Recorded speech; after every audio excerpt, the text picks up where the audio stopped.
বাপৰে গাইজ এইজনা কিন্তু সাংঘাতিক মানুহ দেই গাইজ এইজনাৰ কাণ্ড দেখিলে আপুনি আচৰিত খাব আহকচোন জানো কাহিনীটোনো কি তাৰ পাছত চাম আমি কেইটামান ফানি কমেন্টছ तो चलिए शुरू करते हैं ভুলতে মুখৰ পৰা এক্সৰ নাম ওলাই গৈছিল বোলে বাপৰে গাইজ কি ব্ৰাছ কৰিছে চক না বাহ বাহ বাহ বাহ মানিছো দেই এইজনাক এতিয়া আহকচোন চাওঁ ফানি কমেন্টছবোৰ তুলসী পাত কেইটামান খাই দিয়া তেতিয়াহে শুদ্ধ হ'ব মুখখন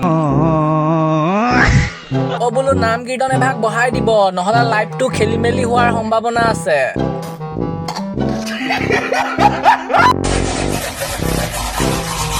দাঁত ব্ৰাছ কৰিছে নে ট্ৰেইনৰ ডবা চলাইছে ধৰিবই পৰা নাই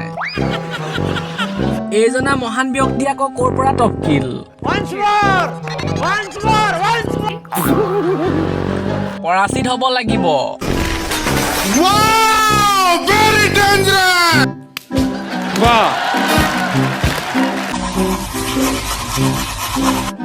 চাফা হ'লে এক্সৰ নামটো তো শেষত মই এটা কথাই কওঁ এক্স আছিলে যদিও ব্ৰ ইমান বেজ্জতি কৰিব নাপায় ব্ৰ ভালটো পাইছিলা না হয়নে নহয় গাইজ এটা কমেণ্ট কৰি দিবচোন আপোনালোকেনো কি ভাবে আৰু যদি ভিডিঅ'টো চাই মজা পালে তেনেহ'লে আপোনাৰ ফ্ৰেণ্ডছৰ লগতো শ্বেয়াৰ কৰিবলৈ নাপাহৰিব আপোনালোকৰ যিমান বেছি ছাপোৰ্ট পাম সিমান জমাই থাকিব পাৰিম গাইজ